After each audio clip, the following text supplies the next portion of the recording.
Let me ask you something most people avoid. When was the last time you made a decision that was truly yours, not one made out of guilt? Not because it was expected, not because it was the smart move, but because it felt right in your gut, even if you couldn't explain why. If your mind just went blank, you're not alone. Most people aren't living their own lives, they're living someone else's blueprint. They've traded in their intuition for approval, their inner voice for outside validation. And every time they smile when they want to scream, every time they agree just to keep the peace, they drift a little further away from who they really are. Carl Jung had a word for this: inauthentic living. And he believed it was the root of most of our suffering. Not heartbreak, not failure, not rejection, but the slow, silent death that comes from constantly abandoning yourself to fit in. Jung didn't sugarcoat it. He said, until you make the unconscious conscious, it will direct your life, and you will call it fate. In other words, if you don't do the hard work of getting to know yourself, life will feel like it's just happening to you. You'll feel stuck, confused, restless, not because you're unlucky, but because you're out of alignment. Most people ignore this feeling. They medicate it, numb it, hide from it, scrolling through distraction, keeping busy just to avoid the silence. But that silence, that's where your real self is trying to speak. The truth is, your body knows when you're out of alignment. It shows up in your chest, your stomach, your jaw. You call it anxiety, burnout, depression. But sometimes, it's your soul quietly asking, what are we doing here? Why are we still pretending? We all feel it, that tension between who we are and who we think we have to be. You wake up and play a role, the good son, the responsible one, the high achiever, the caretaker. But none of those roles fully capture you. They leave pieces behind. Pieces you've buried because they weren't acceptable.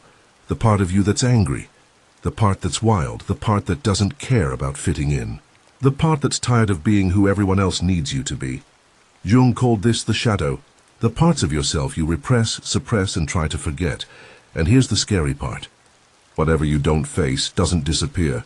It just takes control from the background.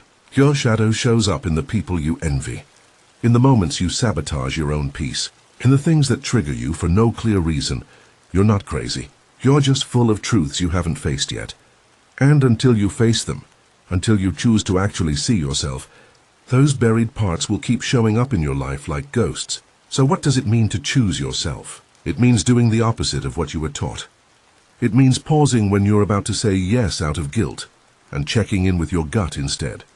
It means noticing when your chest tightens in a conversation and asking, what part of me feels violated right now?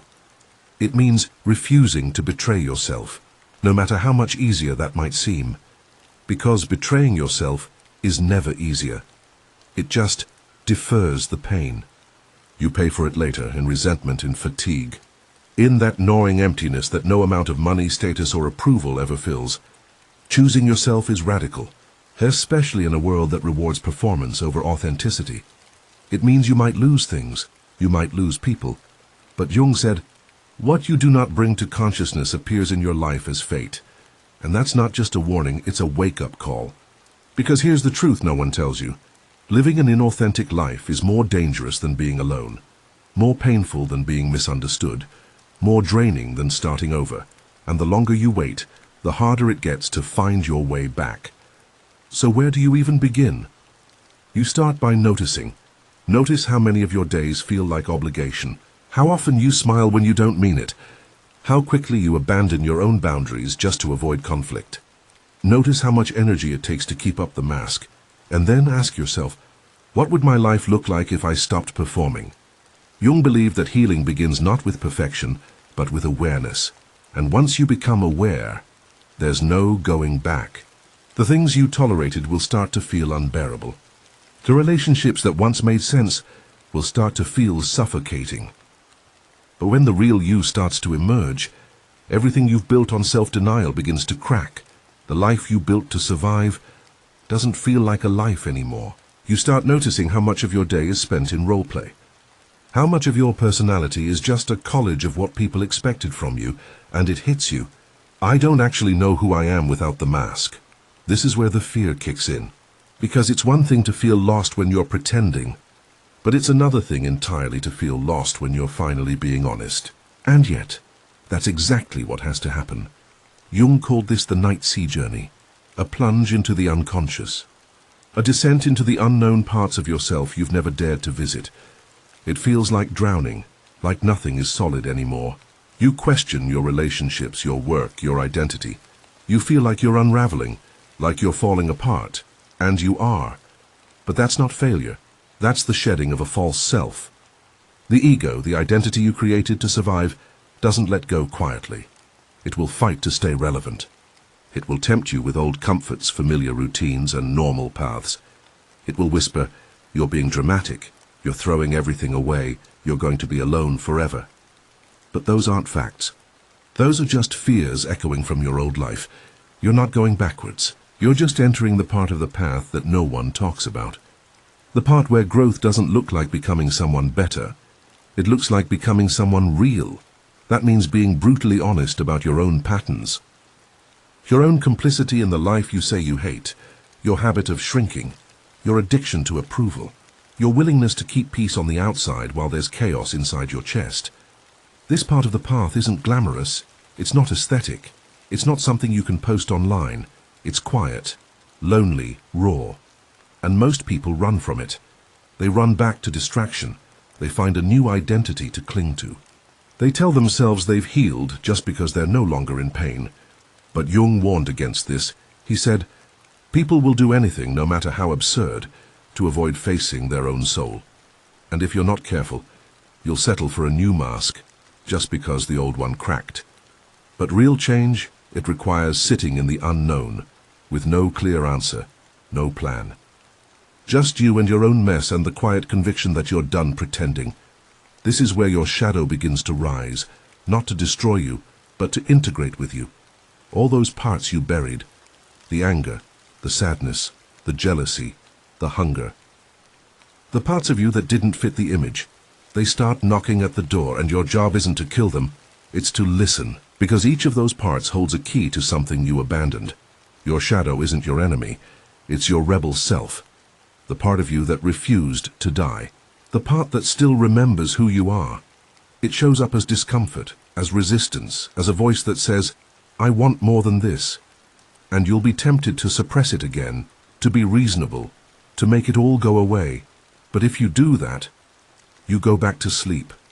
And this time you might not wake up again, because there's a cost to ignoring yourself. And the longer you do it, the heavier it gets. You stop trusting your gut. You stop believing in your own worth.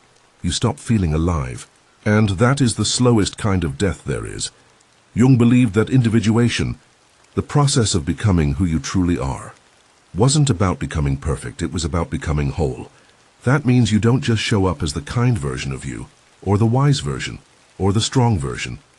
You show up as all of you, even the chaotic parts, even the selfish parts, even the part that doesn't want to heal, doesn't want to grow, and just wants to scream.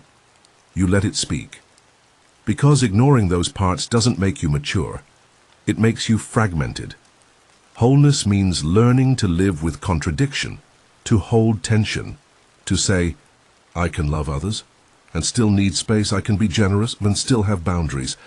I can be strong, and still have days where I feel like breaking. This is what Jung meant by becoming conscious. It's not a one-time awakening. It's a daily choice, a daily confrontation with your habits, your impulses, your deepest fears. But here's the reward. When you stop abandoning yourself and something begins to change, you stop attracting the same draining situations. You stop tolerating what used to keep you stuck. You stop compromising just to be accepted. You start moving differently, not with arrogance, but with inner stability. You stop asking for permission to exist. You stop apologizing for your needs. You stop explaining your no's, because now you trust yourself. You don't need someone else to validate your path. You don't need external proof that you're doing it right. You feel it. Even if life still looks messy on the outside, something on the inside feels solid for the first time in years. That's not confidence, that's clarity. And once you taste that, you'll never go back to begging for scraps of acceptance. Because when you've met yourself in the dark, when you've stayed with yourself through the unraveling, When you've chosen yourself despite the fear, you become someone that no one else can define. No one else can shrink. No one else can control. You become undomesticated, not wild in chaos, but wild in truth. And this truth doesn't need to scream, it just is. That's the power of becoming whole, not that you never break, but that even when you do, you know who you are. So now you're whole, not perfect, not enlightened, but real. And once you're real, the world starts reacting to you differently. You're no longer trying to fit in, you're not performing. You're not adjusting your voice to keep the peace. You say what you mean. You walk away when something's off. You don't beg for energy that doesn't want to stay. And that unnerves people, because most of the world is still asleep, still living in performance mode, still attached to their roles, their masks, their brand. But you've walked through your own fire. You're not chasing peace. You are peace. And that calm, that centered energy, that makes you dangerous in the best way possible, because you no longer need people to understand you. You're not looking for agreement. You're not hunting for validation. You've stopped outsourcing your self-worth. And when someone tries to manipulate you, you see right through it. When someone tries to guilt-trip you, you don't take the bait. When someone tries to pull you back into the old dynamic, you pause and simply don't respond. Not everything needs a reaction. Not everything deserves access to your nervous system. This isn't coldness, it's clarity. It's what Jung meant when he said, "Until you make the unconscious conscious, it will direct your life, and you will call it fate." But now you see it. You see the pattern. You recognize the script. And you're no longer auditioning for a role you don't want. This is when the world starts to test you. Not in some cosmic you must prove yourself kind of way, but in a real grounded everyday way. Old temptations return. People from your past pop back up. Opportunities appear that almost match your path, but not quite. And this is the moment you realize, freedom isn't just about walking away. It's about knowing what not to go back to. Even if it looks easier, even if it looks familiar. Even if it gives you a little rush of, I could go back and play that role again. You don't, because you know what it cost you last time, and you're not paying that price again. This is where your power settles in. Not the loud kind, not the look at me kind, but the kind of power that doesn't flinch. You're rooted now. Not in your ego, but in your essence. You're not performing for approval. You're not chasing closure. You're not trying to make everyone comfortable. You've made peace with being misunderstood. And that's what makes you untouchable. Because when you've chosen yourself, truly chosen yourself, you stop asking other people to do it for you. You stop handing out versions of yourself just to be liked. You stop asking, am I too much? Am I allowed to feel this way? Am I overreacting? And instead you ask, does this honor the life I'm building? Does this align with my inner reality? Does this feel like truth? If the answer is no, you move on with peace without apology. That's what individuation gives you. Not just a new mindset, but a new operating system. You no longer operate from fear. You operate from alignment, from the part of you that no longer needs permission to be. That doesn't mean life gets easy. In fact, it gets more intense because now you feel things more deeply. You notice the subtleties. You sense when something's off, way before it turns into chaos. But you don't collapse under it. You face it. You respond from your center, not your triggers. And that changes everything. You stop taking things personally. You stop over-explaining. You stop seeking peace through control. You let people reveal themselves. You let situations fall apart if they need to. You let go. Because you trust yourself now. You trust your gut. You trust your no. You trust that silence is an answer. You trust that absence is also clarity. You don't need constant noise to feel alive. You don't need constant approval to feel secure. You don't need to be seen to feel real. Because now as you see yourself, that's the gift of this work. Not that you fix yourself, but that you remember yourself. The original you, before the roles, before the guilt, before the mask. And once you've tasted that, you'll protect it with your life, because it's not just an identity, it's your home. And from that place, you start building a life that matches, not a life that looks good on paper, not a life that checks all the boxes, but a life that actually feeds you. You stop chasing more just to feel worthy. You stop performing productivity just to feel valuable. You stop making yourself small to make others comfortable. You start creating from the inside out. And whatever doesn't align with that, you release it. Not out of bitterness, but out of respect for your path. You don't hate the old version of you. You thank them. You recognize they did what they had to do to survive, but now you're done surviving. You're here to live. And that doesn't mean some loud aesthetic life full of extremes. It means a quiet, powerful life where your yes means something, where your boundaries hold, where your values aren't just ideas but practice. You become someone who moves differently, not because you've arrived, but because you finally know where you stand. You stop collapsing into other people's energy. You stop negotiating your truth just to keep peace. You stop explaining yourself to people who have no intention of understanding you. You just live, and that living becomes your message. You don't preach, you embody. You don't chase, you attract through resonance. And slowly, without even trying, you start finding others like you. People who don't flinch at honesty. People who respect silence. People who've walked through their own fire and came out on the other side clear. You don't need a crowd, you need connection. And the more you become, the more aligned those connections feel. Not based on performance, not based on shared dysfunction, but based on truth. And that truth is quiet. It doesn't need to convince, it just is. Once you've chosen yourself, there's no going back. You might try to, out of habit, out of fear, out of loneliness, but it won't fit anymore. The old roles, the old patterns, the old stories, you've outgrown them, not because you're better, but because you're finally whole. And once you're whole, you can't unsee it. You can't pretend you're okay shrinking for approval. You can't pretend your peace is worth sacrificing just to belong. You don't need to perform healing anymore. You're just living from it. And that's what this is really about. Not perfection, not enlightenment, but integration. Living as someone who's been to the edge of themselves and came back with clarity. So now you move different. You're not searching for the next thing to fix. You're not trying to build an identity around your wounds. You're not addicted to the chaos of self-help loops. You're not working on yourself to be lovable. You already are. You don't need to become someone else to be enough. You don't need to keep digging for new trauma just to justify rest. You just live as you are right now, fully.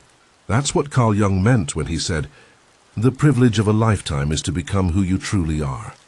It's not a race, it's not a performance. It's not about becoming more spiritual or more high vibrational. It's about becoming more you, raw, unfiltered, honest. You don't need to curate your soul for the algorithm. You don't need to make your pain pretty for people to care. You're no longer trying to be seen to feel real.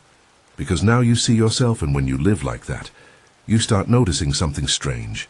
You start being drawn to people who feel like silence, people who don't interrupt your peace, people who don't need you to shrink for them to feel safe. You stop craving attention. You crave connection, real connection, not performance, not trauma bonding, not "let me prove I'm worthy." Just truth, just presence, just energy that meets you where you are. And if it doesn't, you don't chase it, you don't try to fix it, you just keep walking. Because now you know, anything you have to betray yourself to keep isn't worth keeping. That goes for people, that goes for habits. That goes for environments that drain you, break you, or make you forget your name.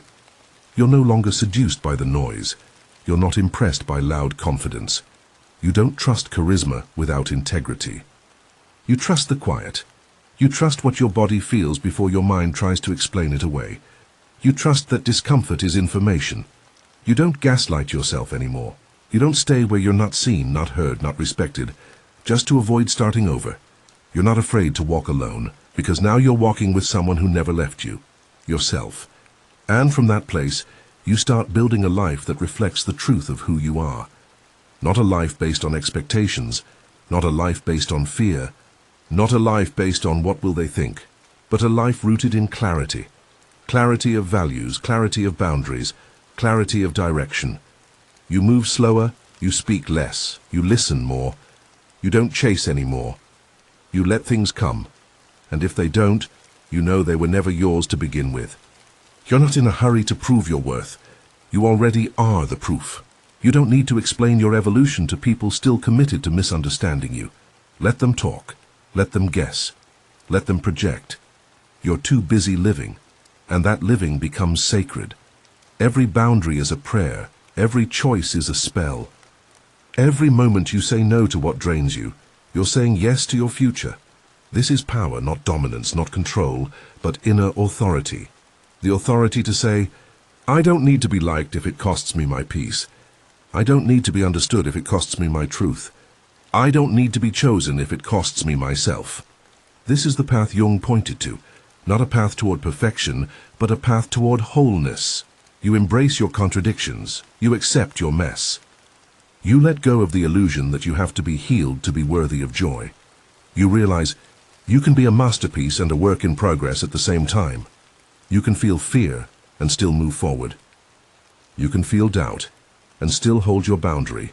You can feel grief and still choose peace, because you've stopped waiting for life to feel perfect before you live it. You're not trying to escape reality. You're trying to show up for it. And that is what choosing yourself really means. Not disappearing into spiritual bypassing, not using healing as a personality, not building an identity around being broken. It means living with your eyes open, your heart open, your hands open. It means choosing the path that might be slower, might be quieter, might not get you applause, but it gets you truth. And truth is the only thing that never rots. So if you're here listening to this, it means something in you is ready. Ready to stop shrinking, ready to stop over-explaining, ready to stop giving your power away to people who haven't earned your energy. It means you're ready to choose you, not the version of you people expect, not the version that's easy to digest, but the full version, the version that speaks with silence, the version that moves without noise, the version that holds their peace without asking for permission. And from here, you build a life that feels like home, even if no one claps for it, even if it's messy, even if it's slow. You're no longer chasing a dream. You are the dream.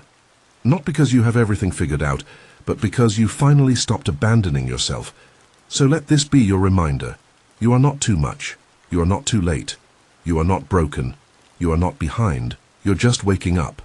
And now that you're awake, the world can't seduce you back into sleep. Let them say you've changed. Let them say you're selfish. Let them say you're different. You are. You're becoming who you were always meant to be, before the world told you who to perform as. And if this message reached you, if it resonated in your chest, if it made you pause and say, finally, then we're walking this path together. So take a breath, choose yourself, and don't look back. If this spoke to you truly deeply, then I invite you to stay connected. Subscribe to the channel. Hit the notification bell so you don't miss the next video. Leave a comment and tell me what part hit you the hardest. And give this video a like if you felt it in your bones. Because this isn't just content. This is a mirror. And if you're here, you're ready to see yourself clearly.